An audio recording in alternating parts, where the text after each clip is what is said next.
Welcome to Servants of the Lord Ministries. Bienvenue à Servants of the Lord Ministries.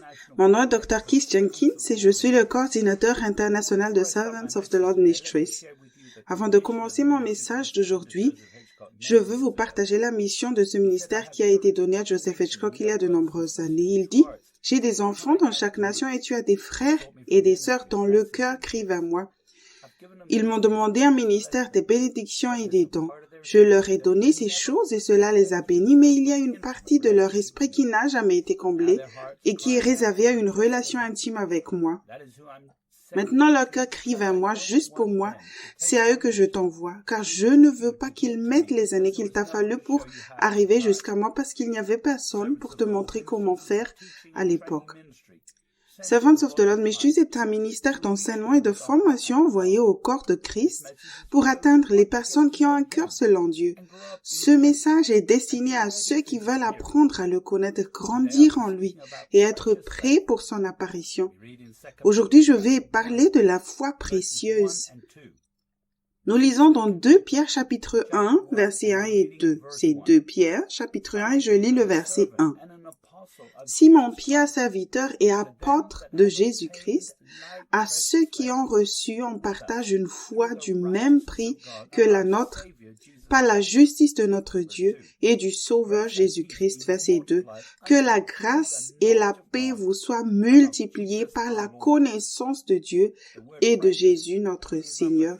Le mot précieux est le numéro 2424 dans Strong, tiré d'un autre mot qui veut dire de valeur ou d'honneur égal, comme précieux. Pierre voulait que l'Église utilise la foi précieuse qu'elle avait. Ceux qui savent que leur foi est précieuse l'utilisent pour tout.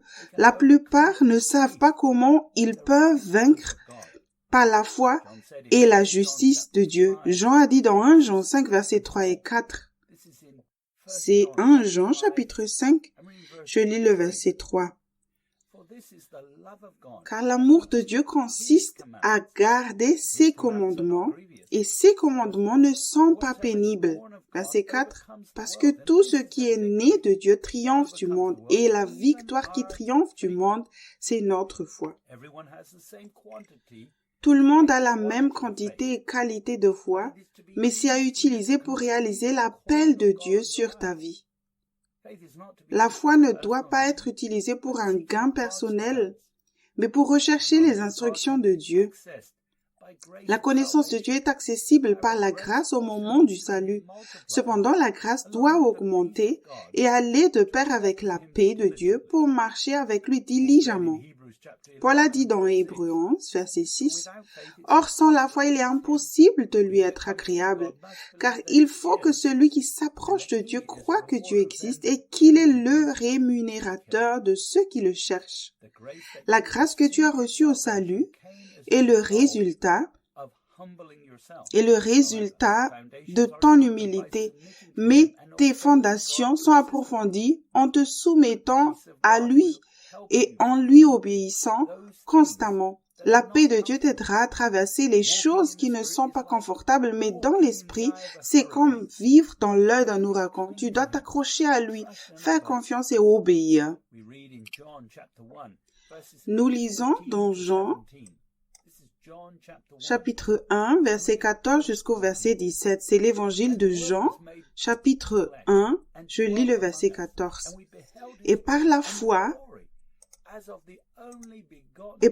et la parole a été faite chair, et elle a habité parmi nous, pleine de grâce et de vérité, et nous avons contemplé sa gloire, une gloire que la gloire du Fils unique venu du Père. Verset 15. Jean lui a rendu témoignage et s'est écrié, « C'est celui dont j'ai dit, celui qui vient après moi m'a précédé car il était avant moi. » Verset 16. Et nous avons tous reçu de sa plénitude et grâce pour grâce. Verset 17. Car la loi a été donnée par Moïse, la grâce et la vérité sont venues par Jésus-Christ. Pierre avait vu lui-même la majesté de Jésus et la façon dont il vivait pratiquement, écoutant son Père dans les cieux et n'ayant jamais péché, plein de grâce et de vérité. Jésus avait la paix de Dieu et n'était pas constamment inquiet ou préoccupé par la satisfaction de ses besoins fondamentaux à tout moment. Jésus est le roi des rois, cependant il a payé ses impôts avec une pièce de monnaie qui venait de la bouche d'un poisson pour montrer qu'il n'était pas de ce monde mais dirigé par le Père. Il n'a pas utilisé sa divinité pour faire des miracles. Il était comme nous en tout point mais sans péché. Il a dû demander et n'a fait que ce qu'il a vu son Père faire. Pierre a poursuivi dans 2 Pierre chapitre 1 versets 3 et 4. C'est 2 Pierre chapitre 1. Je lis le verset 3.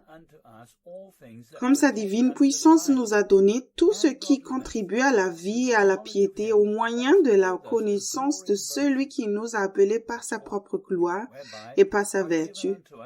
Verset 4. Lesquels nous assurent de sa part les plus grandes et les plus précieuses promesses, afin que par elles vous deveniez participants de la nature divine, en fuyant la corruption qui existe dans le monde par la convoitise. Ceux qui sont aveugles dans l'Église aujourd'hui ne marchent pas de manière constante par la foi. Si c'était le cas, ils demanderaient à Dieu ce qu'il faut faire sans les petites choses et auraient le fruit de l'Esprit. Les petits chrétiens sont souvent attirés par les dons de l'Esprit au lieu de cela. Ils deviennent envieux du vain ministère accompli par ceux qui ne suivent pas non plus Jésus constamment. Ainsi, leur foi est faible et ne réagit pas lorsqu'il s'agit de déplacer une montagne. Faire des miracles au début, c'est comme essayer de déplacer une montagne sans aucun muscle. Paul a dit dans Galates chapitre 5 verset 22 au verset 26. C'est le livre de Galates chapitre 5, je lis le verset 22. Mais le fruit de l'esprit, c'est l'amour, la joie, la paix, la patience, la bonté, la bénignité, la fidélité, la douceur, la tempérance, verset 23. La loi n'est pas contre ces choses, verset 24. Ceux qui sont à Jésus-Christ ont crucifié la chair avec ses passions et ses désirs, verset 25. Si nous vivons par l'esprit, marchons aussi selon l'esprit, verset 26. Ne cherchons pas une vaine gloire en nous provoquant les uns les autres, en nous portant en vie les uns les autres. L'Église a besoin de se rappeler encore et encore que la connaissance reçue au salut fut censée être multipliée par une relation personnelle avec Dieu et la connaissance de sa personne. Il ne s'agit pas de connaissance au sujet de Dieu ou de tes besoins personnels, mais de l'achèvement de ton appel avec gloire et vertu. En cherchant diligemment les réponses de Dieu, tu peux voir comment il pourvoit à tes besoins quotidiens. Le diable utilise les moyens qui semblent justes pour tromper ceux qui ont un cœur selon Dieu afin que leur foi soit mal orientée, ce qui la rend inefficace. Nous lisons dans Proverbe 14, verset 12, « Telle voie paraît droite à un homme, mais son issue, c'est la voie de la mort. » Dans le livre « Réveillez-vous », le temps touche à sa fin, volume 1, Fondation pour une maturité spirituelle, à l'introduction, page 4, Joseph Hitchcock écrit « Malheureusement, j'ai découvert au cours de mes nombreuses années de voyage dans le monde que peu de chrétiens testent correctement ce qu'ils croient. Ils ne demandent pas à l'Esprit de leur révéler la vérité et ne cherchent pas la confirmation de l'Esprit sur ce qu'ils croient être la vérité. La preuve de ce manquement est évidente dans les nombreuses croyances différentes que les chrétiens ont concernant sur les mêmes doctrines. Nous sommes divisés parce que nous utilisons le raisonnement naturel et la compréhension pour déterminer ce que nous croyons être la vérité plutôt que de demander à l'Esprit de nous révéler la vérité. Ceux qui suivent Christ devraient s'être repentis de toutes les œuvres mortes et s'en remettre au témoignage du Saint-Esprit.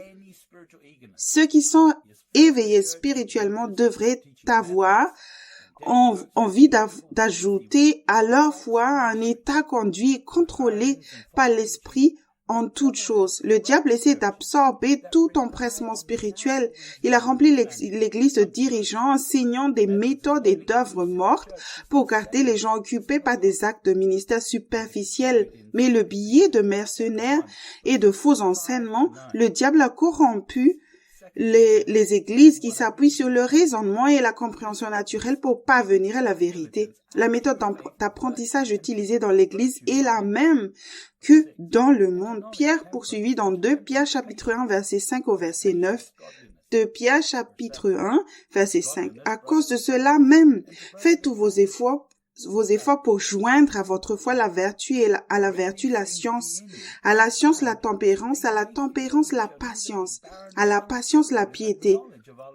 Verset 7, à la piété l'amour fraternel, à l'amour fraternel l'amour. Verset 8, car si ces choses sont en vous et y sont avec abondance, elles ne vous laisseront point oisifs ni stériles pour la connaissance de notre Seigneur Jésus-Christ. Verset 9, mais celui en qui ces choses ne sont point est aveugle, il ne voit pas de loin et il a mis en oubli la purification de ses anciens péchés. Le mot effort dans Strongel numéro 4710 qui veut dire vitesse, c'est-à-dire par implication la rapidité, l'empressement, le sérieux, diligence, anticipation, hâte.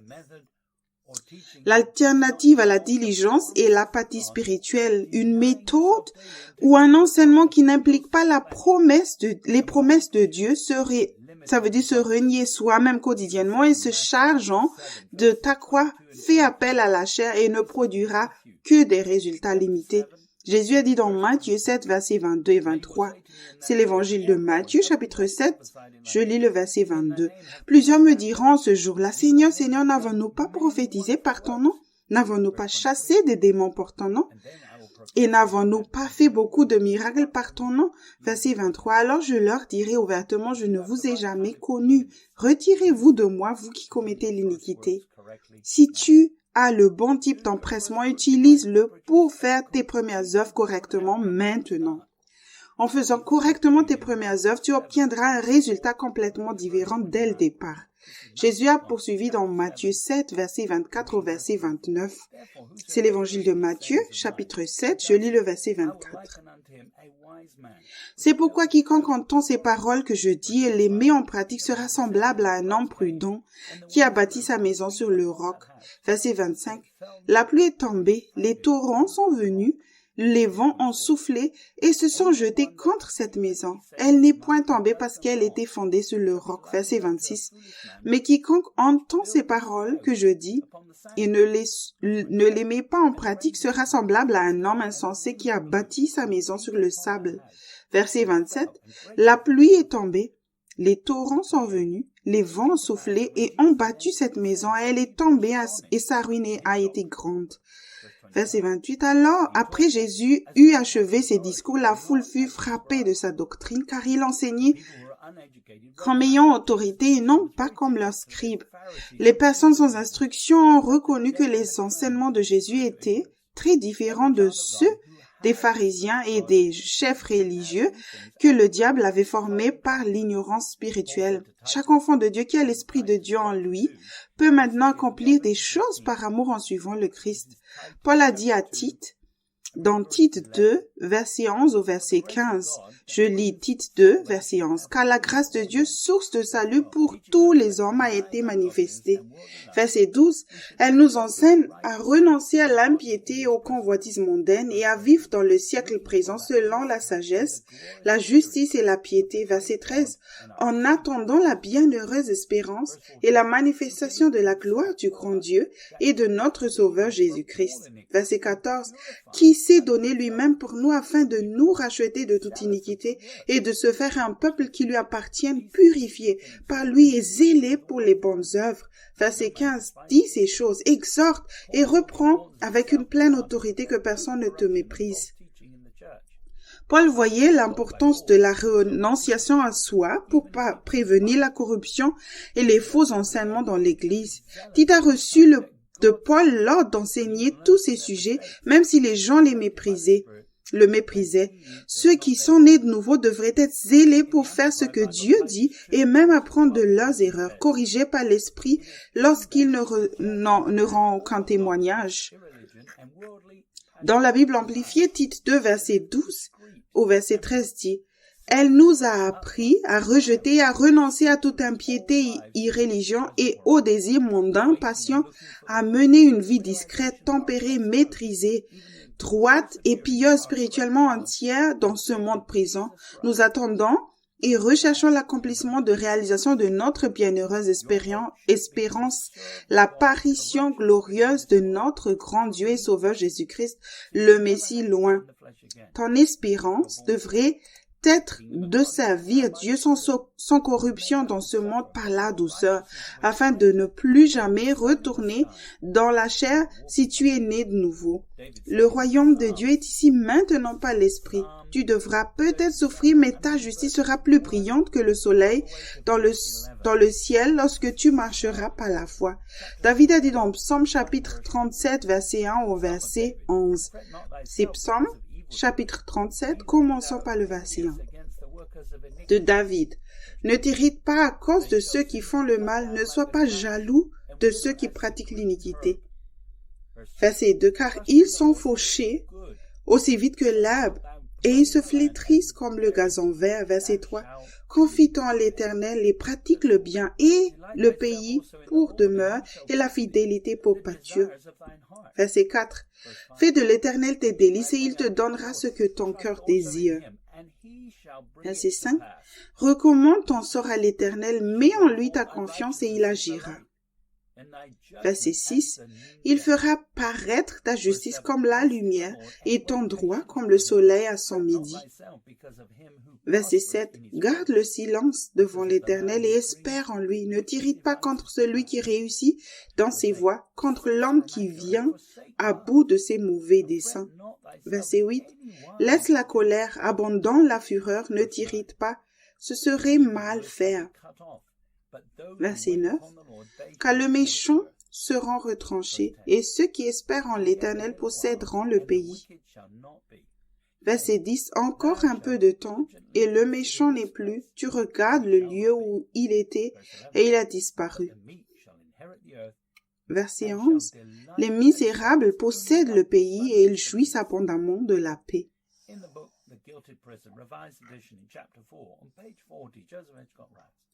Dans le livre La prison dorée, édition révisée, au chapitre 4, page 46, version française, Joseph Hitchcock écrit « La racine de tout péché, c'est votre propre seigneurie avec sa compréhension, ses convoitises et ses programmes naturels. Vos péchés peuvent être flagrants ou subtils. Vous pourriez être tenté par des convoitises évidentes de la chair ou faire de bonnes œuvres pour être juste par vous-même. Il se peut aussi que vous ayez des désirs personnels qui sont des demandes légitimes, mais qu'au lieu de demander à Dieu de répondre à vos besoins, vous poursuivez ces désirs depuis votre nature charnelle. Ta foi est comme un muscle qui te permet de faire quotidiennement des choses qui plaisent à Dieu. Ta foi ne fonctionne que lorsqu'elle n'est pas mal dirigée et qu'elle se conforme à la volonté parfaite de Dieu en pensée, en but, en action. Jean a dit dans 1 Jean 3, verset 7, « Petits enfants, que personne ne vous séduise. Celui qui pratique la justice est juste comme lui-même est juste. » Tu ne seras jamais juste si tu continues à chercher des prétextes au péché. Noah Webster 1828 définit la droiture comme suit. Numéro 1, c'est la pureté du cœur et droiture de la vie. Conformité du cœur et de la vie à la loi divine.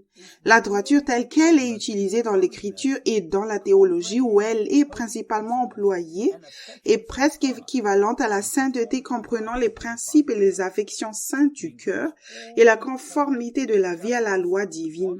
Elle comprend tout ce que nous appelons justice, honnêteté et vertu, avec des affections saintes. En bref, c'est la vraie religion. Numéro 2. Appliquer à Dieu la perfection ou la sainteté de sa nature, la droiture exacte, la fidélité.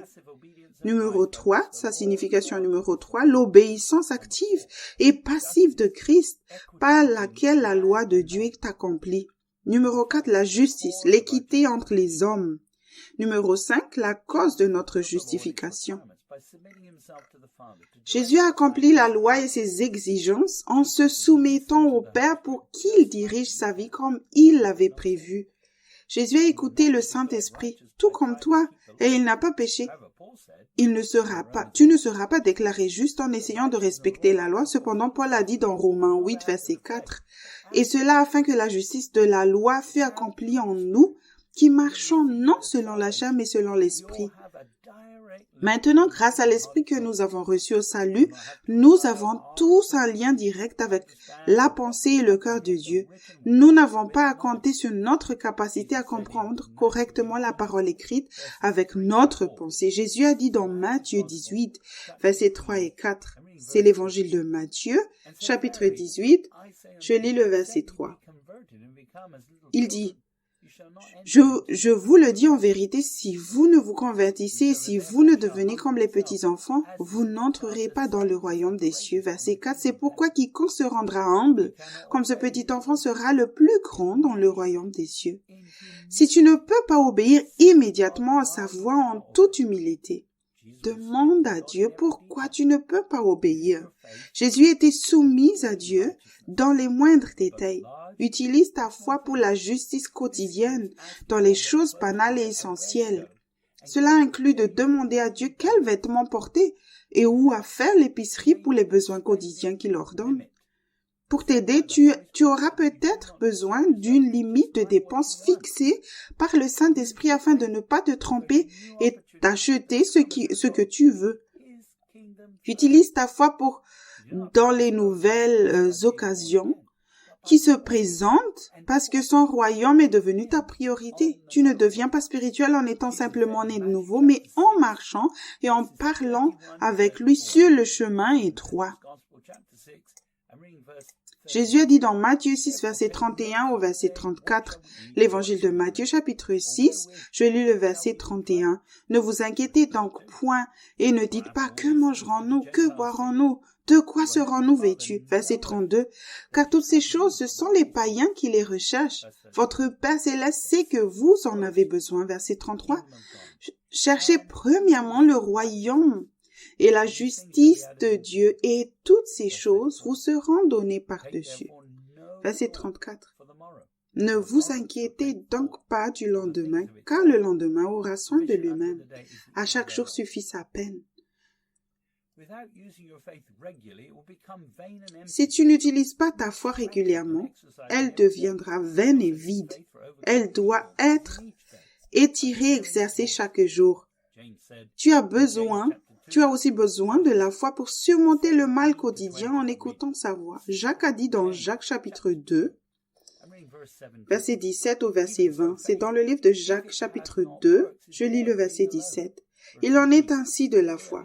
Si elle n'a pas les œuvres, elle est morte en elle-même. Verset 18. Mais quelqu'un dira, toi tu as la foi et moi j'ai les œuvres. Montre-moi ta foi sans les œuvres et moi je te montrerai la foi par mes œuvres. Verset 19. Tu crois qu'il y a un seul Dieu, tu fais bien. Les démons le croient aussi et ils tremblent. Verset 20. Veux-tu savoir, ô homme vain, que la foi sans les œuvres est inutile? Dans le livre Mes brebis entendent ma voix, édition révisée au chapitre 1 sur connaître Dieu, dans la version française, c'est page 2, Joseph Hitchcock écrit « Ma relation personnelle avec Dieu est de peu d'utilité pour vous, car vous devez faire votre propre expérience. Vous allez peut-être rendre gloire à Dieu pour ce que vous voyez dans ma vie ou celle de quelqu'un d'autre, mais ce n'est pas la même chose que d'avoir vous-même cette relation personnelle. C'est un peu comme si vous étiez le spectateur d'un événement sportif plutôt que d'être l'un des joueurs sur le terrain. Il est certes agréable de regarder le match, mais cela n'a rien de comparable avec le fait d'être soi-même sur le terrain. Il y a beaucoup plus à gagner ou à perdre si vous êtes l'un des joueurs. Il en va de même au niveau de notre relation avec Dieu. Ce que j'ai investi dans le développement de ma communion personnelle avec Dieu donne à cette relation une valeur beaucoup plus importante pour moi que pour un éventuel observateur. Une telle personne peut en voir le mérite, mais pour elle, cela ne signifie pas grand-chose parce qu'elle n'a pas passé des années à développer cette relation comme je l'ai fait. Tu es venu sur cette terre pour faire la volonté de Dieu, non pour faire quelque chose pour toi-même. Ton appel et ton élection ne sont pas assurés si tu ne fais pas fructifier le salut que tu as reçu par une vie de foi. C'est ce que le Père a fait pour nous tous au début. Paul a dit dans Éphésiens 2, chapitre 6. C'est Éphésiens, chapitre 2, verset 6. Il nous a ressuscités ensemble et nous a fait asseoir ensemble dans les lieux célestes en Jésus-Christ. Le Père céleste t'a transmis un héritage en Christ, mais si tu ne le mérites pas, cette position est basée sur ta persévérance. Si tu restes dans la chair, tu retournes dans les ténèbres. Paul a dit dans Colossiens 1, versets 12 et 13. C'est Colossiens 1. Je lis le verset 12. Rendez grâce au Père qui vous a rendu capable d'avoir part à l'héritage des saints dans la lumière. Verset 13. Qui nous a délivrés de la puissance des ténèbres et nous a transportés dans le royaume du Fils de son amour. Tu as reçu un héritage avec les saints, dans la lumière qui n'ont aucune excuse pour le péché. Il n'y a pas de ténèbres en Dieu. Donc, lorsque tu entres dans son royaume, attends-toi à ce que la conviction commence bientôt. Au moment du salut, tu as été transporté dans le royaume du Fils de son amour.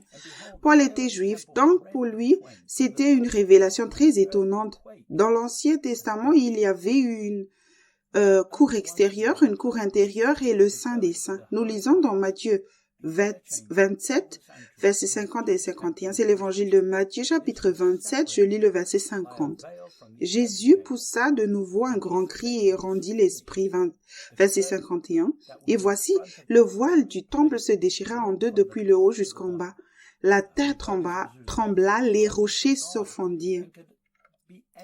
Une fois par an, seulement le grand prêtre pouvait entrer dans le Saint des Saints, la chambre intérieure du sanctuaire, dans le temple juif de Jérusalem, mais celle-ci était séparée de la chambre extérieure par un voile. Lorsque Jésus a dit que c'était accompli, le rideau qui était devant le lieu saint s'est déchiré du haut en bas. Le Saint des Saints était réservé à la présence de Dieu et ne pouvait être pénétré que par le grand prêtre le jour des expiations. Jésus est ton grand prêtre et a fait en sorte que tu puisses expérimenter la présence de Dieu tous les jours par la grâce au moyen de la foi lorsque tu demeures en lui.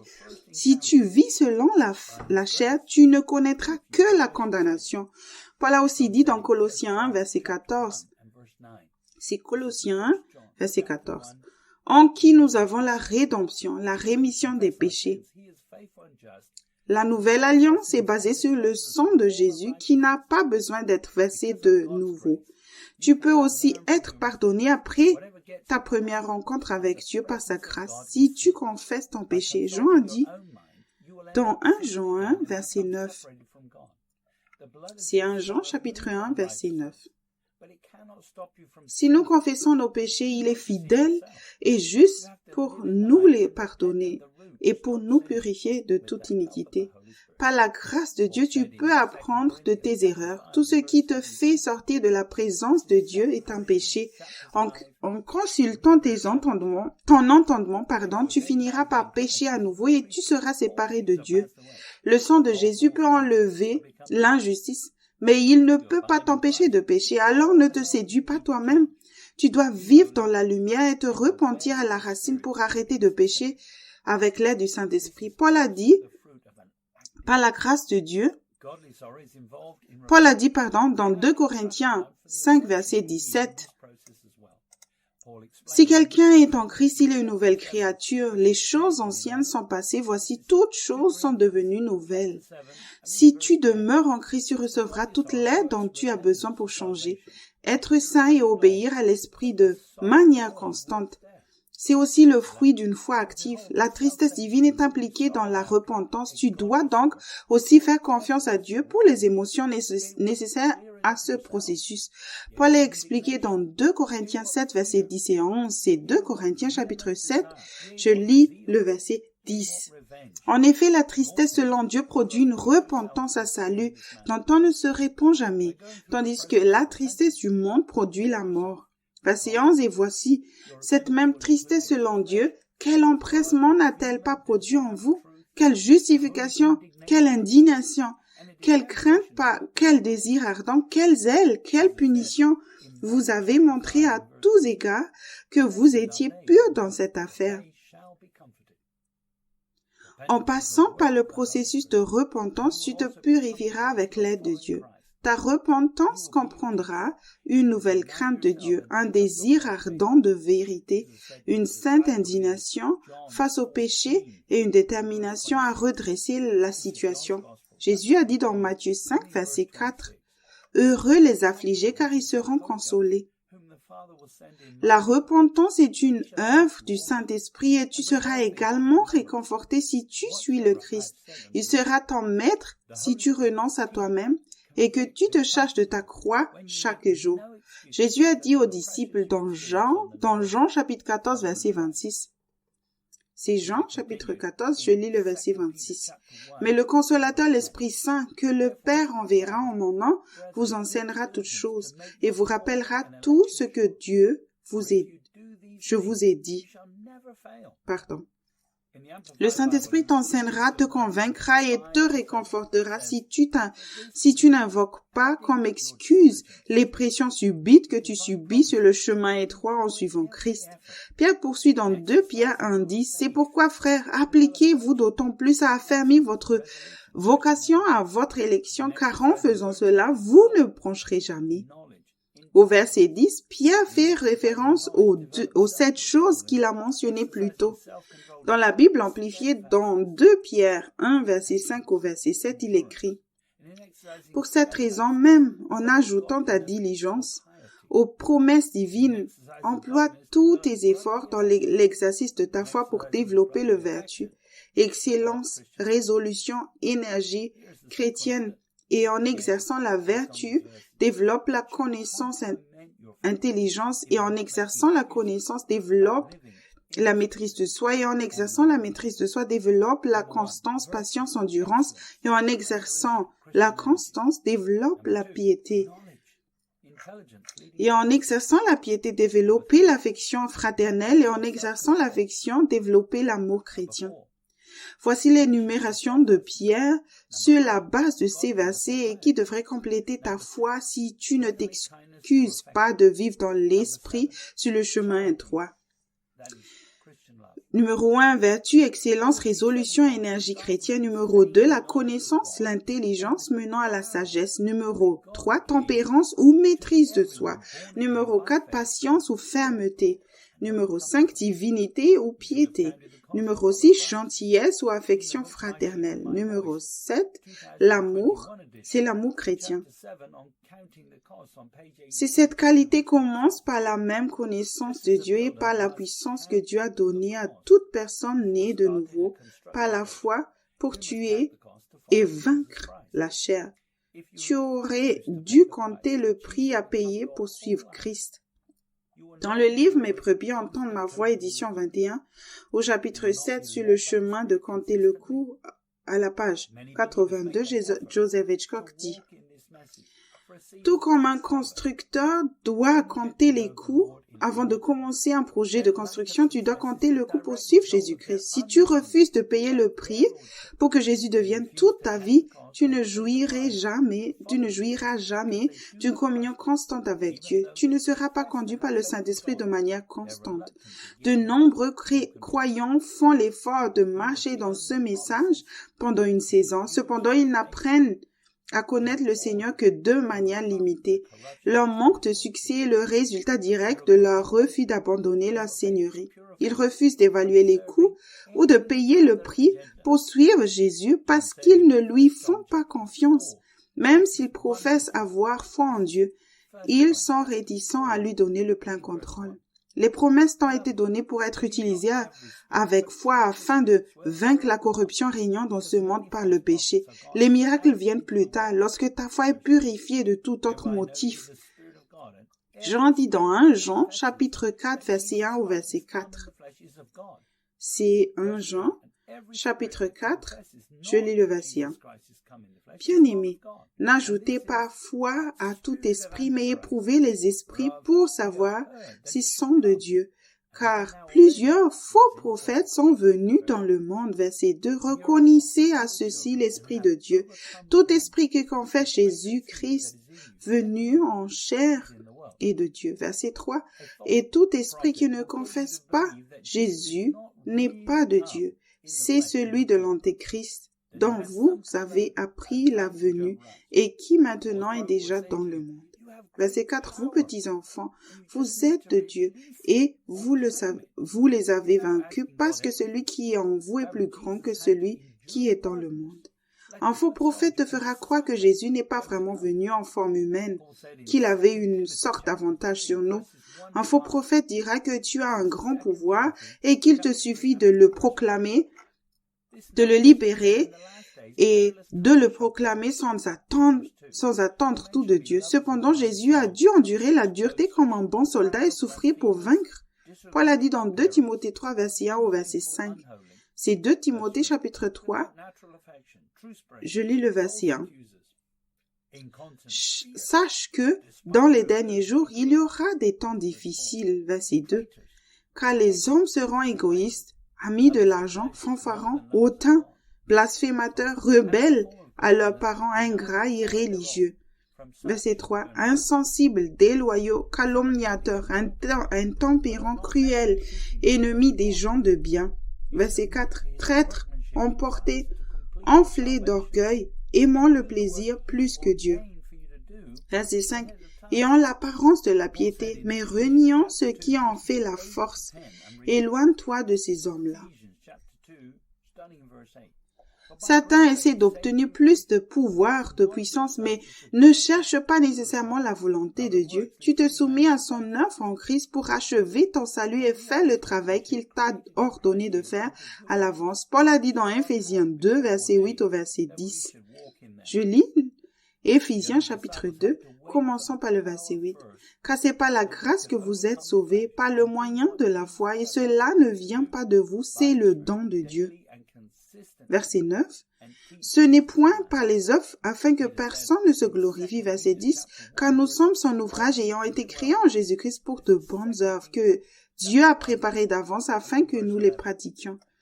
Les premiers disciples ont d'abord dû attendre la puissance de l'Esprit pour pouvoir vaincre la chair et faire ce que Jésus leur a demandé de faire par l'Esprit quotidiennement et constamment et enseigner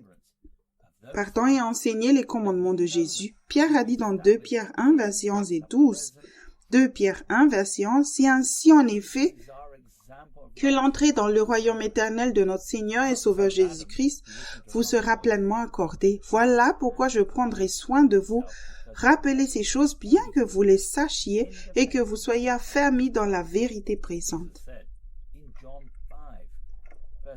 En tant que fils de l'homme, Jésus est notre exemple de droiture. Il n'était pas le fils d'Adam qui a écouté une mauvaise voix. Jésus avait la vie en lui-même car il n'a jamais rien fait indépendamment du Père. Jésus a dit dans Jean chapitre 5, verset 26 au verset 30. C'est l'évangile de Jean chapitre 5. Je lis le verset 26. Car comme le Père a la vie en lui-même, ainsi il a donné au Fils d'avoir la vie en lui-même. Verset 27. Et il lui a donné le pouvoir de juger parce qu'il est Fils de l'homme. Verset 28. Ne vous étonnez pas de cela, car l'heure vient où tous ceux qui sont dans les sépulcres entendront sa voix et en sortiront. Verset 29. Ceux qui auront fait le bien ressusciteront pour la vie, mais ceux qui auront fait le mal ressusciteront pour le jugement. Verset 30. Je ne puis rien faire de moi-même. Selon que j'entends, je juge, et mon jugement est juste parce que je ne cherche pas ma volonté, mais la volonté de celui qui m'a envoyé. Le mot volonté dans Strong est le numéro 2307, de la forme prolongée d'un autre mot qui veut dire détermination, c'est-à-dire activement le choix, spécifiquement le but, le décret, volonté abstraite ou passivement désir, plaisir, volonté. Jésus est qualifié pour juger car il est venu en forme humaine et n'a jamais péché, même s'il a été tenté en tout point comme nous. Jésus a reçu l'autorité et en a obtenu davantage car il était soumis au Père par la foi. Nous lisons dans Proverbe 3, verset 5 au verset 8. C'est Proverbe chapitre 3. Je lis le verset 5. Confie-toi en l'Éternel de tout ton cœur et ne t'appuie pas sur ta sagesse. Verset 6. Reconnais-le dans toutes tes voies et il aplanira tes sentiers. Verset 7. Ne sois point sage à tes propres yeux. Crains l'Éternel et détourne-toi du mal. Verset 8. Car ce sera la santé pour tes muscles et un rafraîchissement pour tes os. Si tu demandes tout à Dieu, il est possible de s'éloigner du mal. Si tu ne le fais pas, tu seras à nouveau piégé. Tu as été libéré du péché pour être juste en utilisant une foi d'enfant chaque jour. Paul a dit, dans Romains 6, verset 20 au verset 23. C'est le livre de Romains, chapitre 6. Je lis le verset 20.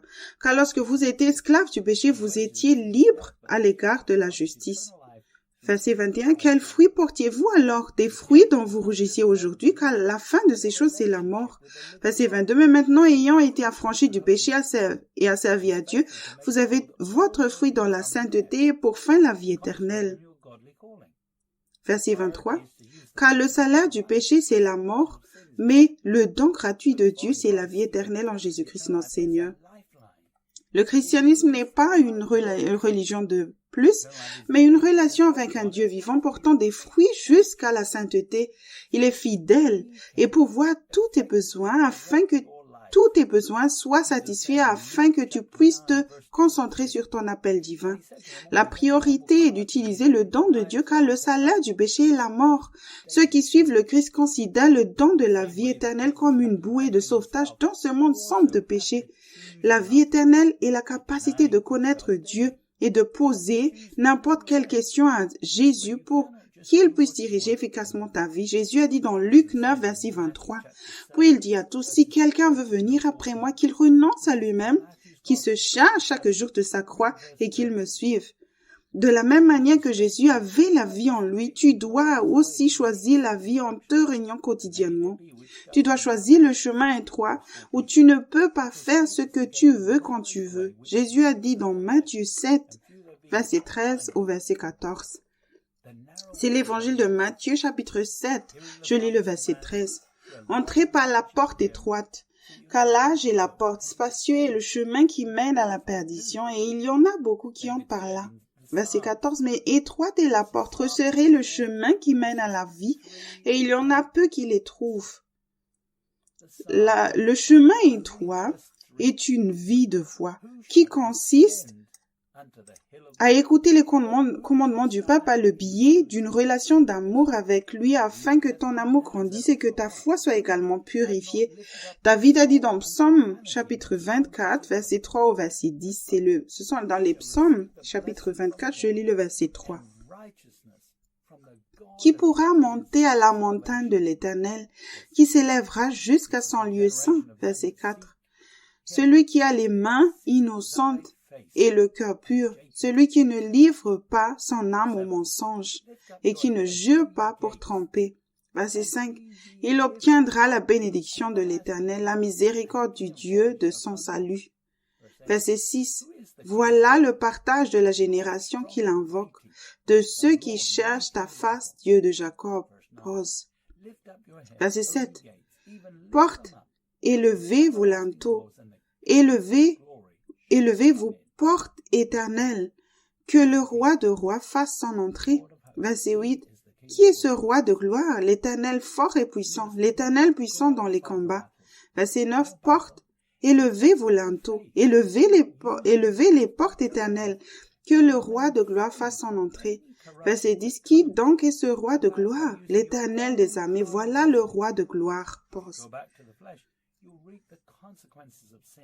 Tu dois laisser Dieu mener tes batailles, Ton combat est le combat de la foi pour continuer à utiliser le don de la vie éternelle et rester libre de toute contamination qui survient en utilisant ton propre raisonnement. Si tu te retournes à la chair, tu récolteras les conséquences du péché. Paul a dit dans Galates 6, versets 7 et 8. Ce sont les livres de Galates, chapitre 6. Je lis le verset 7. Ne vous y trompez pas. On ne se moque pas de Dieu. Ce qu'un homme aura semé, il le moissonnera aussi. Verset 8. Celui qui sème pour sa chair moissonnera de la chair la corruption, mais celui qui sème pour l'esprit moissonnera de l'esprit la vie éternelle. Dieu est là pour s'assurer que chacun récolte ce qu'il a semé, même si le diable le met à l'aise dans ce monde. Tu peux te repentir si tu réagis rapidement à la conviction du Saint-Esprit. Sinon, tu peux te réveiller plus tard en récoltant les conséquences et te rendre compte que tu as péché contre Dieu. Il a aussi fait en sorte que tu puisses rétablir votre communication par la foi chaque fois que tu perds la présence consciente de Dieu. Jean a dit dans 1 Jean 2, verset 1. Jusqu'au verset 6, c'est 1, Jean chapitre 2, j'ai lu le verset 1. Mes petits enfants, je vous écris ces choses afin que vous ne péchiez point. Et si quelqu'un a péché, nous avons un avocat auprès du Père, Jésus-Christ le juste. Verset 2. Il est lui-même une victime expiatoire pour nos péchés, non seulement pour les nôtres, mais aussi pour ceux du monde entier. Verset 3. Si nous gardons ses commandements, par là, nous savons que nous l'avons connu. Verset 4, celui qui dit « Je l'ai connu » et qui ne garde pas ses commandements est un menteur et la vérité n'est point en lui. Verset 5, mais celui qui garde sa parole, l'amour de Dieu est véritablement parfait en lui. Par là, nous savons que nous sommes en lui. Verset 6, celui qui dit qu'il demeure en lui doit marcher aussi comme il a marché lui-même. Par la grâce de Dieu, tu peux retourner dans la présence de Dieu instantanément. Si tu es tenté de croire que Dieu ne te pardonnera pas à nouveau, alors rappelle-toi que Jésus a payé le prix pour les péchés du monde entier. Le but du pardon de Dieu est de te donner des oreilles pour entendre la sagesse qu'il offre afin que tu puisses vivre comme son Fils l'a fait sur cette terre en faisant la volonté du Père. Assure-toi que ton motif est que tu veux apprendre à connaître Dieu et lui montrer que tu l'aimes en respectant ses commandements. Pour plus d'informations sur la façon de développer une relation d'amour avec Dieu par le biais des commandements, consulte le livre Comment grandir l'amour de Joseph Hitchcock. Le pardon de Dieu est disponible 24 heures sur 24, 7 jours sur 7, pour que tu puisses revenir immédiatement dans sa présence. Te repentir et entendre Dieu plus clairement. Grâce au Saint-Esprit, tu es né de nouveau par l'Esprit et il vient en toi par l'œuvre de purification de Jésus sur la croix, par la grâce et au moyen de la foi seule. Nous lisons dans Actes 2, verset 38 au verset 40, Actes 2, verset 38. Pierre leur dit, repentez-vous et que chacun de vous soit baptisé au nom de Jésus-Christ pour le pardon de vos péchés. Et vous recevrez le don du Saint-Esprit, car la promesse est pour vous, pour vos enfants et pour tous ceux qui sont au loin, en grand nombre que le Seigneur notre Dieu les appellera. Verset 40, et par plusieurs autres paroles, il les conjurait et les exhortait, disant, sauvez-vous de cette génération perverse. Dans le livre Réveillez-vous, le temps touche à sa fin, volume Fondation pour une maturité spirituelle, disponible juste en anglais au chapitre 1. Comment débuter aux pages 7, Joseph Hitchcock écrit. Laissez l'Esprit te montrer ce dont tu dois te repentir. Cela inclut tes péchés d'omission et de commission. Les choses que tu ne fais pas et que tu devrais faire, et les choses que tu fais et que tu ne devrais pas faire. Il est très important de répondre correctement à la conviction par la repentance. Et la repentance doit avoir lieu dans la présence de ton Père. Ne te décourage pas pendant que tu traverses cette épreuve. C'est nécessaire et c'est bon pour toi. Le Saint-Esprit est le don de Dieu pour la justice. Ce don n'est pas basé sur un quelconque bagage religieux ou acquis en faisant de bonnes œuvres. Par la repentance, tu peux échapper à la corruption qui règne dans le monde par le biais des mensonges. Paul a dit dans 1 Corinthiens 1, versets 18 et 19. C'est 1 Corinthiens chapitre 1, je lis le verset 18. Car la prédication de la croix est une folie pour ceux qui périssent, mais pour nous qui sommes sauvés, elle est une puissance de Dieu. Verset 19, aussi est-il écrit, je détruirai la sagesse des sages et j'anéantirai l'intelligence des intelligents. La pandémie mondiale de péché et de dépression peut être attribuée au manque d'amour de Dieu dans le cœur des hommes.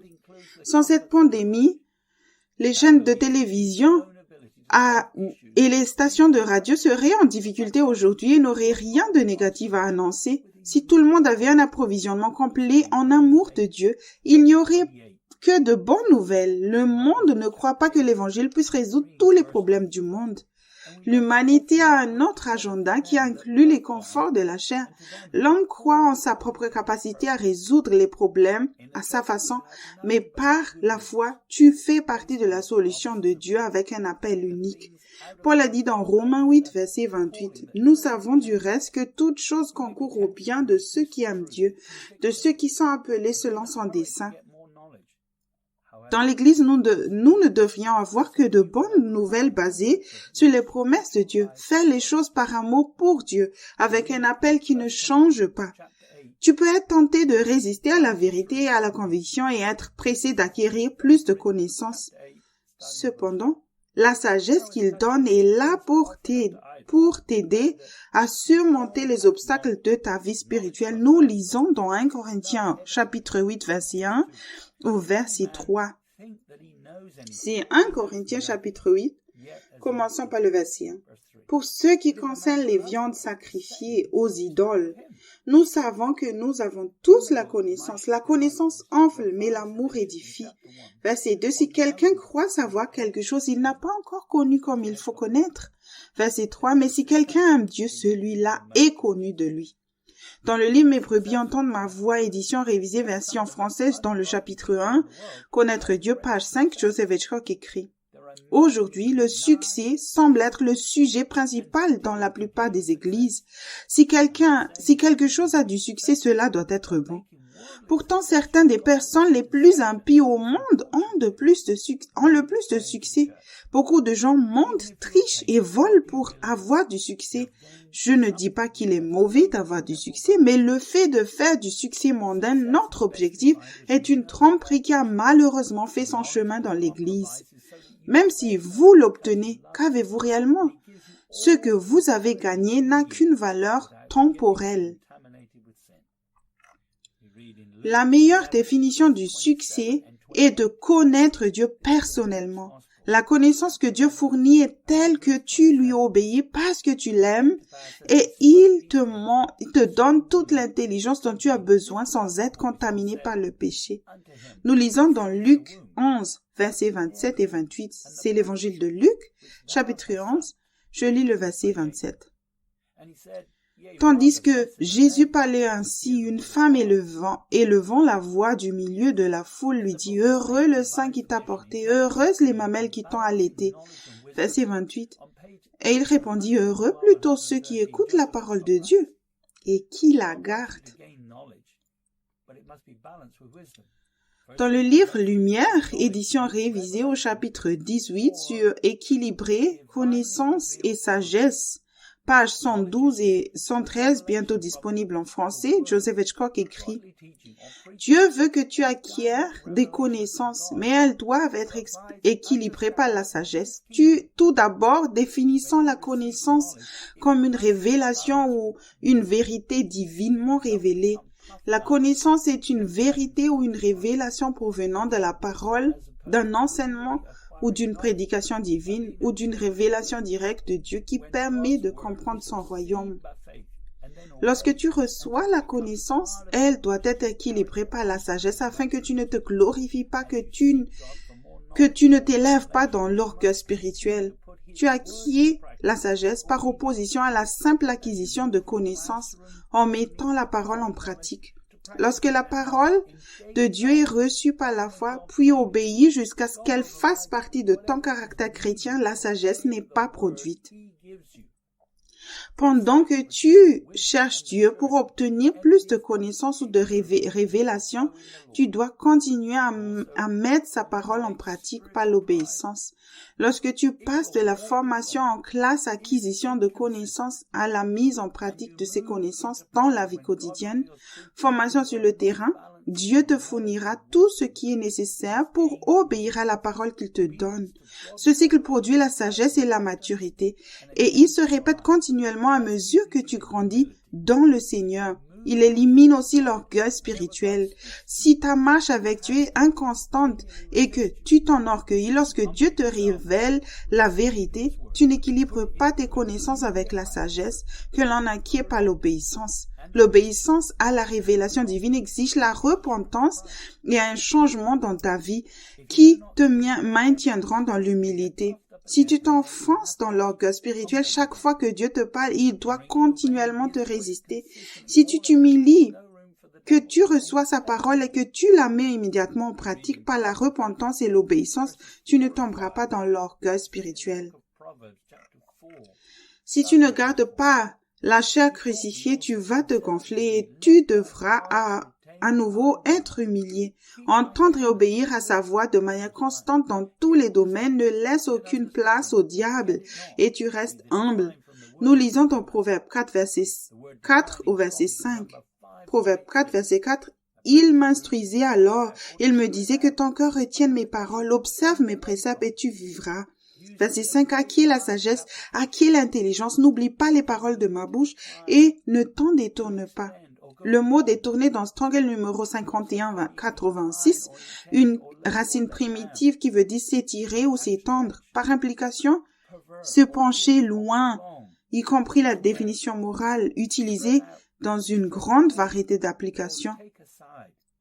S'incliner, porter de côté, décliner, délivrer, étendre, descendre, être parti, avoir l'intention de déposer, laisser, tomber, offrir, s'étendre, renverser, pervertir, tanguer, prolonger, mettre de côté, montrer, s'étendre, arracher, faire céder. Ne te détourne pas et ne t'éloigne pas des paroles que Jésus t'a données par l'intermédiaire du Saint-Esprit. Il ne s'agit pas seulement de théories basées sur les doctrines des hommes. La connaissance que Dieu apporte comprend la conviction et la vérité délivrées individuellement par le Saint-Esprit. Paul a dit à Timothée dans 2 Timothée 2, verset 19. Néanmoins, le solide fondement de Dieu reste debout avec ses paroles qui lui servent de sceau. Le Seigneur connaît ceux qui lui appartiennent et quiconque prononce le nom du Seigneur qu'il s'éloigne de l'iniquité. Le mot iniquité dans Strong est le numéro 93 tiré d'un autre mot qui veut dire injustice. Proprement la qualité de l'implication, l'acte, incorrectement moral, iniquité, injuste, injustice, faux. Noah Webster 1828 a défini l'iniquité comme suit. Numéro 1, c'est de l'injustice.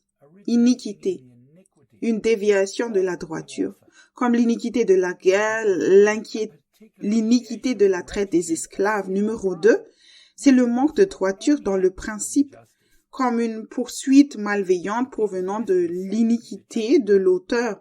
Numéro 3, une déviation particulière de la droiture, un péché ou un crime, la méchanceté, tout acte d'injustice. Dans la liste de Pierre, dans 2 Pierre chapitre 1, la maîtrise de soi suit la connaissance. C'est le contraire de l'iniquité. L'iniquité, c'est de s'éloigner de la parole de vérité. Si tu lui appartiens, tu peux plaire à Dieu par la foi en ne cherchant pas de prétexte au mauvais penchant de ton caractère. Dans le livre Réveillez-vous, le temps touche à sa fin, volume 1, Fondation pour une maturité spirituelle, dans l'introduction aux pages de Joseph Hitchcock écrit « Je suis arrivé à la conclusion que si ma vie ne correspondait pas à la Bible, alors il n'y avait pas d'excuse pour cela. Il n'y avait que des raisons. Lorsque j'ai commencé à chercher ces raisons dans les Écritures sous la direction du Saint-Esprit, j'ai commencé à faire des progrès. J'ai découvert que les raisons pouvaient être identifiées et éliminées par la repentance jusqu'à ce qu'il n'y ait plus de raison. Après la maîtrise de soi vient la persévérance ou la patience qui est suivie par la piété.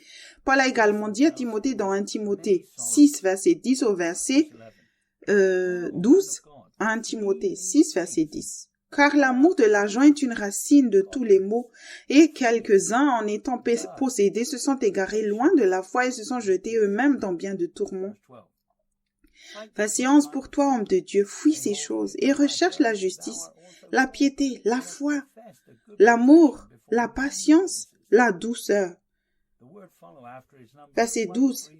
Combat le bon combat de la foi. Saisis la vie éternelle à laquelle tu as été appelé et pour laquelle tu as fait une belle confession en présence d'un grand nombre de témoins. Le mot suivre est dans Strong le numéro 1377, une forme prolongée causative d'un verbe primaire qui veut dire fuir comparé à la base, poursuivre au sens propre figuré, pour implication persécuter, en suivre, après quelque chose, donné à, persécuter, presser vers. Les fruits de la sainteté produits par la foi précieuse quotidienne peuvent dérailler ou faire naufrage à cause de l'amour de l'argent. Lorsque la corruption a commencé dans l'Église, Paul a dit à Timothée d'être un exemple pour les autres qui avaient un cœur selon Dieu, Paul a dit dans 2 Timothée 2, verset 1 au verset 3. 2 Timothée 2, verset 1. Toi donc, mon enfant, fortifie-toi dans la grâce qui est en Jésus-Christ, verset 2. Et ce que tu as entendu de moi en présence de beaucoup de témoins, convie-le à des hommes fidèles qui soient capables de l'enseigner aussi à d'autres, verset 3. Souffre avec moi comme un bon soldat de Jésus-Christ. On a dit à Timothée d'avoir l'esprit de soldat et d'être fort dans la grâce de Dieu pour aspirer aux choses que Pierre a mentionnées dans sa 2e lettre. Timothée devait croire que Dieu ferait un chemin là où il ne semblait pas y avoir. Paul a dit dans 2 Corinthiens 5, verset 7, « Car nous marchons par la foi et non par la vue. » Beaucoup ne veulent pas entendre toute la vérité et dans les derniers jours, ils vont même soutenir et encourager ceux qui enseignent ce qu'ils préfèrent entendre.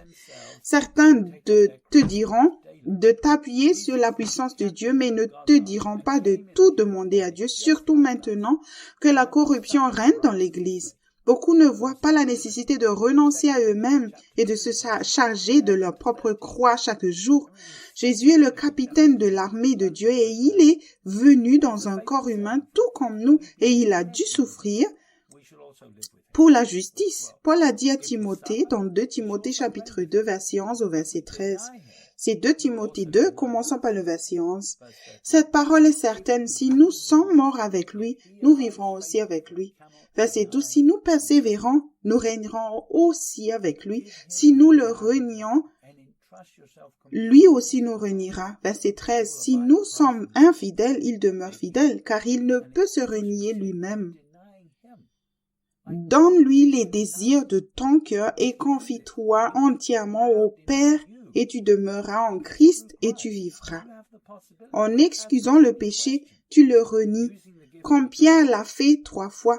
Si tu fais cela, il te reniera à son tour maintenant, car grâce à Christ, tu as la possibilité de tout lui demander, poser n'importe quelle question en utilisant le don de la vie éternelle. La souffrance fait partie de la piété. Mais parce que tu te soumets à Jésus, le Père t'en fera sortir. Paul a dit dans 2 Timothée 3, verset 12 au verset 15. Je lis 2 Timothée chapitre 3, commençons par le verset 12. Or, tous ceux qui veulent vivre pieusement en Jésus-Christ seront persécutés. Verset 13. Mais les hommes méchants et imposteurs avanceront toujours plus dans le mal, égarant les autres et égarés eux-mêmes. Verset 14. Toi, demeure dans les choses que tu as apprises et reconnues certaines, sachant que de qui tu les as apprises. Verset 15. Dès ton enfance, tu connais les saintes lettres qui peuvent te rendre sage à salut pour la foi en Jésus-Christ. Jésus a souffert en faisant la volonté de Dieu et a considéré comme un privilège. Toute souffrance que tu subis pour la justice n'est pas le résultat de tes propres erreurs, mais est nécessaire pour devenir l'image de Dieu. L'homme ne t'a pas été créé à sa propre image. Dieu t'a conçu, y compris la structure la structure même de ton ADN pour lui. Tu n'as pas été conçu pour être un Seigneur, mais pour prendre ta place sous le Christ, parce qu'il est le Seigneur. Tu as été conçu pour refléter l'amour de Dieu, être son représentant et laisser son amour briller à travers toi. Pour exprimer la bonté fraternelle, tu as d'abord besoin de piété et cela amène la persécution. La souffrance te permettra d'expérimenter parfaitement l'amour de Dieu. Jésus a dit dans Luc 6, verset 28 au verset 34. C'est Luc, l'évangile de Luc, chapitre 6. Je lis le verset 28. Bénissez ceux qui vous maudissent, priez pour ceux qui vous maltraitent. Verset 29. Si quelqu'un te frappe sur une joue, présente-lui aussi l'autre. Si quelqu'un prend ton manteau, ne l'empêche pas de prendre encore ta tunique. Donne à quiconque te demande, et ne réclame pas ton bien à celui qui s'en empare. Ce que vous voulez que les hommes fassent pour vous, faites-le de même pour eux. Verset 32. Si vous aimez ceux qui vous aiment, quel gré vous en saura-t-on? Les pécheurs aussi aiment ceux qui les aiment. Verset 33. Si vous faites du bien à ceux qui vous font du bien, quel gré vous en saura-t-on? Les pécheurs aussi agissent de même. Verset 34. Et si vous prêtez à ceux de qui vous espérez recevoir, quel gré vous en saura-t-on? Les pécheurs aussi prêtent aux pécheurs afin de recevoir l'appareil. Peut-être que quelqu'un t'approche et te maltraite, mais tu ne réagis pas. Au lieu de cela, tu es capable de lui tendre l'autre joue et de te réjouir. Le monde considère cela comme une faiblesse. Jésus a dit dans Jean 13, verset 34 au verset 35, c'est l'évangile de Jean, chapitre 13, je lis le verset 34. Je vous donne un commandement nouveau. Aimez-vous les uns les autres comme je vous ai aimé. Vous aussi, aimez-vous les uns les autres. Verset 35. À ceci, tous connaîtront que vous êtes mes disciples, si vous avez de l'amour les uns pour les autres. Un esprit de peur s'emparera de ceux qui pensent que les autres leur marcheront dessus s'ils empruntent le chemin étroit à la suite de qui suit l'enseignement de Jésus. Cependant, Joseph Hitchcock, l'auteur du livre Mes brebis entendent ma voix, témoignait que l'absence de peur dans sa vie, Dieu était sa source et son pourvoyeur pour le chemin étroit. Cependant, tu dois décider de suivre Christ toi-même. Jean a dit dans 1 Jean 4, verset 18 au verset 19. 1 Jean 4, commençons par le verset 18. La crainte n'est pas dans l'amour, mais l'amour parfait bannit la crainte. Car la crainte suppose un châtiment et celui qui craint n'est pas parfait dans l'amour. Verset 19. Pour nous l'aimons parce qu'il nous a aimés le premier. Après la bonté fraternelle, vient l'amour chrétien. La peur de la souffrance provenant du fait de s'accrocher aux choses de ce monde t'empêchera d'aimer les autres comme tu le devrais. Jésus a dit dans Matthieu 24, verset 11 au verset 13. C'est l'évangile de Matthieu, chapitre 24, je lis le verset 11. Plusieurs faux prophètes s'élèveront, et ils séduiront beaucoup de gens. Verset 12. Et parce que l'iniquité se sera accrue, l'amour de plus grand nombre se refroidira. Verset 13. Mais celui qui persévérera jusqu'à la fin sera sauvé. Pierre voulait que l'Église n'oublie pas que Jésus a vaincu. Il a vu le Christ en sa majesté vaincre le diable par la connaissance de Dieu, par l'écoute et l'obéissance au Père céleste. Pierre a dit dans 2 Pierre 1, versets 16 et 17. C'est 2 Pierre chapitre 1, verset 16.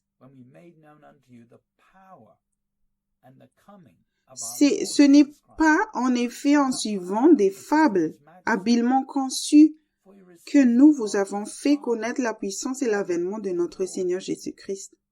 Mais c'est comme ayant vu sa majesté de nos propres yeux. Verset 17. Car il a reçu de Dieu le Père honneur et gloire, car la gloire magnifique lui fit entendre une voix qui disait, « Celui-ci est mon Fils bien-aimé, en qui j'ai mis toute mon affection. »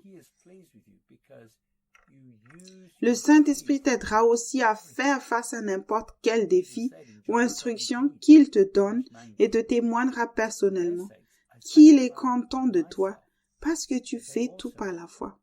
Jésus a dit dans Jean 17, verset 19, et je me sanctifie moi-même pour eux, afin qu'eux aussi soient sanctifiés par la vérité. Jésus n'est pas simplement mort sur la croix. Il a d'abord dû se qualifier pour mourir et être l'agneau de Dieu, accomplissant ainsi toutes les paroles de l'Écriture. C'est ainsi que Jean-Baptiste aussi reconnut Jésus à sa manière de marcher vers lui par la foi, plein de grâce et de vérité, conduit par l'Esprit et sans aucune crainte. Nous lisons dans Jean 1, verset 29, « Le lendemain, il vit Jésus venant à lui, et il dit, « Voici l'agneau de Dieu, qui ôte le péché du monde. » Jean 1, 3, 30. C'est celui dont j'ai dit, après moi vient un homme qui m'a précédé car il était avant moi. Jésus s'est soumis à l'Esprit Saint, qui est l'Esprit de vérité. Le Saint-Esprit est donné à tous ceux qui sont nés de nouveau et il peut maintenant désormais habiter en eux par la foi.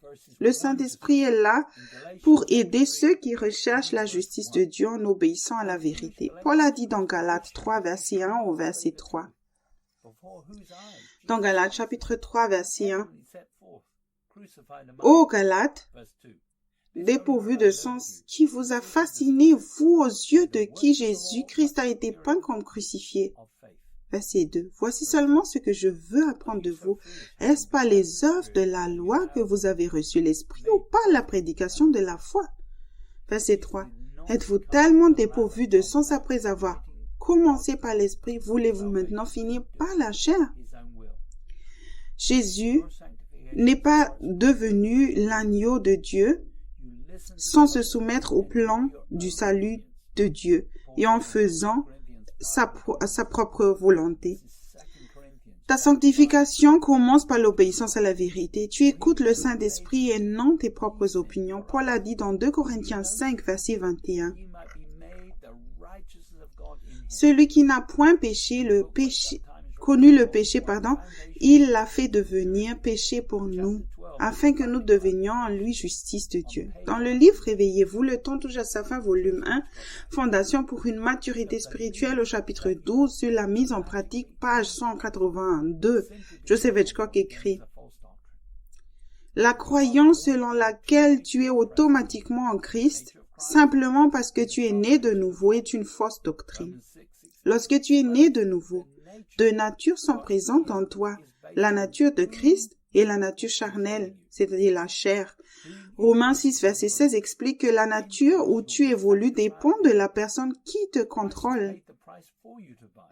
Être en Christ dépend de toi. En demeurant en Christ, tu seras sanctifié. Christ a payé le prix pour que tu demeures en lui. Si tu ne le fais pas, alors tu es un croyant paresseux et sans foi.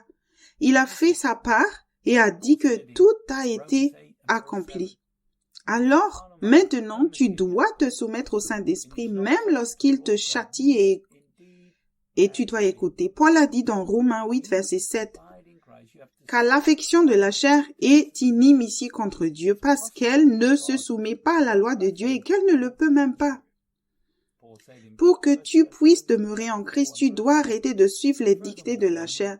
Il est possible de plaire à Dieu, mais seulement par la foi, en marchant dans l'Esprit. Paul a dit dans 1 Thessaloniciens 4, verset 1, « Au reste, frères, puisque vous avez appris de nous comment vous devez vous conduire et plaire Dieu, et que c'est là ce que vous faites, nous vous prions et nous vous conjurons au nom du Seigneur Jésus-Christ de marcher à cet égard de progrès en progrès. Tu dois marcher selon les plans que Dieu, qu'il a préétablis avec la connaissance de la vérité. Tu n'entends peut-être pas exactement ce que Dieu dit, mais tu sais quand l'esprit s'afflige parce que tu n'agis pas par amour. Paul a dit dans Éphésiens 5, verset 1 au verset 6. C'est Éphésiens chapitre 5, commençons par le verset 1. Devenez donc les imitateurs de Dieu comme des enfants bien-aimés, verset 2, et marchez dans l'amour à l'exemple de Christ qui nous a aimés et qui s'est livré lui-même à Dieu pour nous comme une offrande et un sacrifice de bonne odeur. Verset 3. Que l'impudicité, qu'aucune espèce d'impureté et que la cupidité ne soient pas même nommées parmi vous, ainsi qu'il convient à des saints. Verset 4. qu'on n'entende ni paroles déshonnêtes, ni propos insensés, ni plaisanteries, choses qui sont contraires à la bienséance, qu'on entend plutôt des actions de grâce. Verset 5. Car sachez-le bien, aucun impudique ou impur ou cupide, c'est-à-dire idolâtre, n'a d'héritage dans le royaume de Christ et de Dieu. Verset 6. Que personne ne vous séduise par de vains discours, car c'est à cause de ces choses que la colère de Dieu vint sur les fils de la rébellion. Jésus a vaincu la mort, l'enfer et la tombe pour donner à l'humanité la possibilité de connaître Dieu personnellement. Sa mort a supprimé la barrière entre Dieu et l'homme. Paul a appris à mener le bon combat de la foi en entendant sa voix. Paul a dit dans 1 Timothée 6, verset 12, « Combat le bon combat de la foi, saisis la vie éternelle à laquelle tu as été appelé et pour laquelle tu as fait une belle confession en présence d'un grand nombre de témoins. » Plus tu obéis et gardes ses commandements, moins tu dois être corrigé quotidiennement. Tu ne seras pas corrigé ni maintenant ni jamais si tu gardes ses commandements par amour.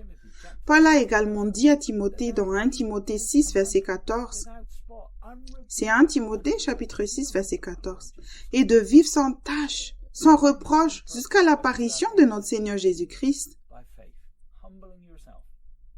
Tu n'es peut-être pas parfait, mais tu es entré dans le royaume par la foi, en t'humiliant.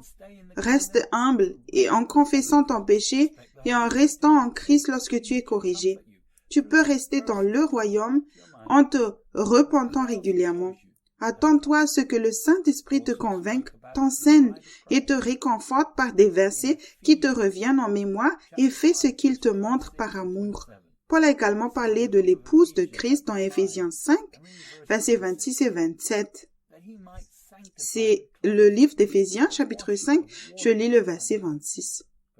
Afin de la sanctifier par la parole, après l'avoir purifiée par le baptême d'eau. Verset 27, afin de faire paraître devant lui cette église glorieuse, sans tache ni ride, ni rien de semblable, mais sainte et irrépréhensible. Dieu transmet sa volonté parfaite pour chacun de ses enfants. Tu te laves tous les jours si tu veux être propre. Tu dois aussi te renier tous les jours quotidiennement pour que tes opinions ne t'empêchent pas d'entendre la parole de vérité dispensée droitement. Si tu viens de naître de nouveau, tu ne feras pas partie de l'épouse de Christ sans que le processus de sanctification ne commence. Les disciples étaient déjà propres du fait de suivre Jésus et de l'écouter et d'obéir à son enseignement. Paul a dit dans Hébreux 4, verset 12. C'est Hébreux chapitre 4, je lis le verset 12. « Car la parole de Dieu est vivante et efficace, plus tranchante qu'une épée quelconque à deux tranchants, pénétrante jusqu'à partager âme et esprit, jointure et moelle. Elle juge les sentiments et les pensées du cœur. » Beaucoup ne veulent pas être corrigés et se repentir. Tu devras apprendre de nombreuses leçons dans ta vie spirituelle. Les chrétiens charnels sont paresseux, ils aiment manger, boire, faire la fête et simplement appeler Jésus Seigneur, mais ils doivent se repentir et racheter le temps. Paul a dit dans Éphésiens 5, verset 8 au verset 10. C'est Éphésiens 5, je lis le verset 8. Autrefois, vous étiez ténèbres, et maintenant vous êtes lumière dans le Seigneur. Marchez comme des enfants de lumière. Verset 9. Car le fruit de la lumière consiste en toutes sortes de bonté, de justice et de vérité. Verset 10. Examinez ce qui est agréable au Seigneur. Si tu as été transformé par la connaissance de Dieu, tu es éveillé à la justice et tu vis dans la lumière en te repentant régulièrement.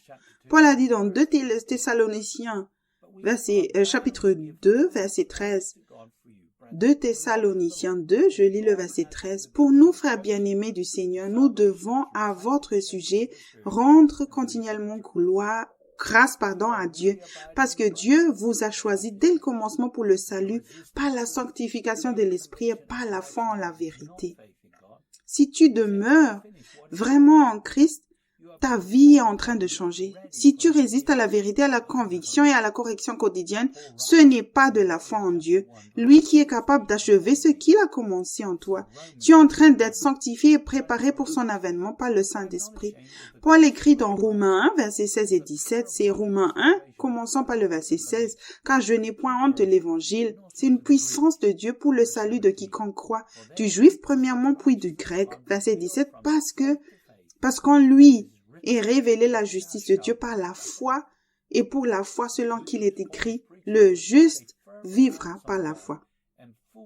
La bonne nouvelle que Paul prêchait exigeait une ferme confiance en Dieu et un abandon total. La foi bien utilisée implique même de demander à Dieu quels vêtements porter et quelle nourriture acheter. Dans la Bible, l'amplifié Romains 1, verset 16 définit l'évangile comme suit. C'est la puissance de Dieu qui agit pour le salut, c'est-à-dire pour la délivrance de la mort éternelle de tous ceux qui croient avec une confiance personnelle, un abandon confiant et une confiance ferme. La foi précieuse est le moyen de se libérer de la corruption de ce monde et de faire tout ce que Dieu a prévu pour toi dans cette vie. Qu'est-ce que tu attends? Tu peux faire sans aussi servir le Dieu de ce monde grâce au commandement de Dieu. Le diable n'est pas le problème. Tu ne crois peut-être pas qu'il soit possible de vivre une vie sans péché parce que tu as écouté les prétextes de ta chair dans le passé. Le fruit de l'écoute des prétextes produira des doutes supplémentaires et cela entravera ta foi. David a dit dans Psaume 16, verset 11. C'est Psaume 16, verset 11. Tu me feras connaître le sentier de la vie. Il y a d'abondantes joies devant ta face, tes délices éternelles à ta droite. Beaucoup de gens d'église croient encore à un mensonge selon lequel si tu sers Dieu, tu ne t'amuseras plus jamais pour le reste de ta vie sur le chemin étroit. Il n'y a rien de plus agréable que de faire sa volonté parfaite par la foi en renonçant à toi-même chaque jour et en prenant ta croix. Dans le passé, tu t'es peut-être repenti plusieurs fois, mais tu as quand même fini par faire de bonnes œuvres à nouveau et tu as été frustré quand la grâce s'est épuisée. Ce n'est pas la bonne personne qui plaira à Dieu, mais celle qui découvre le chemin de la vie, qui est la volonté parfaite de Dieu par l'esprit et obéir. L'esprit charnel fait de mauvais choix, alors tu dois te renier chaque jour. Le salut vient en acceptant son autorité dans ta vie, en lui faisant confiance maintenant pour t'élever au dernier jour. S'il n'est pas le Seigneur de ta vie maintenant, alors tu ne lui fais pas confiance pour ta vie et tu te trompes toi-même car ta foi n'est pas en lui. Si tu sais le péché, comment peux-tu espérer faire partie du royaume à venir? Car le royaume de Dieu est déjà là maintenant par l'Esprit pour que tu sois conduit par la foi. Si tu es toujours le Seigneur de ta propre vie, tu essaies en fait d'être sauvé par tes œuvres, mais personne n'est sauvé en faisant de bonnes œuvres. Si tu veux apprendre à connaître et suivre Jésus, alors je te recommande ce livre « Mes brebis entendent ma voix », disponible aussi en français par Joseph Hitchcock. Si tu veux prendre un nouveau départ et trouver le chemin étroit, semer dans l'esprit tous les jours, expérimenter le plein salut et la liberté grâce à une repentance régulière, alors je peux te recommander le livre « Réveillez-vous, le temps touche à sa fin », volume 1, Fondation pour une maturité spirituelle par Joseph Hitchcock. Si tu veux grandir spirituellement et ne pas avoir l'esprit du monde parvenir à maturité, je te conseille ce livre « Réveillez-vous, le temps touche à sa fin », volume 2, Grandir spirituellement de Joseph Hitchcock. Tu dois t'assurer de t'engager sur le chemin étroit. Le chemin spacieux qui mène à la destruction est attrayant. On l'annonce par un panneau indicateur disant « Le paradis est ici ». Beaucoup de bonnes personnes bien intentionnées qui vont à l'église sont sur le chemin, sur cette route. Je crois que ce livre t'aidera. La prison dorée, édition révisée de Joseph Hitchcock. Aujourd'hui, j'ai parlé sur le sujet la foi précieuse. La foi précieuse est comme un joyau pour ceux qui marchent dans ce monde, qui marchent avec lui dans le chemin resserré. C'est leur vie quotidienne. ce fait de faire confiance en Dieu tous les jours de tout leur cœur. Ils marchent dans l'humilité, ils utilisent leur foi chaque jour pour connaître exactement ce qu'il faut faire. Ils ne manquent pas d'avoir un cœur selon Dieu parce qu'ils ont la joie de servir Christ, déjà maintenant et non pour le futur. Comment veux-tu être prêt si tu n'as pas la joie maintenant de servir Christ quand cela va commencer? Jésus revient bientôt. Et si tu n'as pas la joie maintenant, quand il apparaîtra, comment vas-tu la voir? La joie est un signe. Je parle de la joie du Seigneur et non de la joie que ce monde pourvoit. La joie du Seigneur est un signe que tu sois prêt pour son avènement. Père, je prie pour ceux qui écoutent ce message, que leur vie soit transformée, qu'ils s'humilient eux-mêmes, qu'ils crient vers toi pour avoir miséricorde de ceux qui n'ont pas marché par la foi. Père, qu'ils deviennent comme des petits-enfants par ce message et s'accrochent à chaque parole de ta bouche, de ne pas s'appuyer sur leur propre raisonnement et que dans toute leur voie, qu'ils te reconnaissent, de vivre la vie de foi que tu as planifiée pour leur vie depuis le commencement, qu'ils s'appuient complètement sur le Saint-Esprit. Je prie dans le nom précieux de Jésus. Amen. Tu trouveras un résumé des Écritures utilisées dans le message d'aujourd'hui, soit sous la vidéo, soit par écrit, soit via un lien vers un site web. Nos coordonnées suivront à la fin de ce message. S'il te plaît, entre en contact avec nous si ta vie a été transformée. Que Dieu te bénisse et merci d'avoir écouté.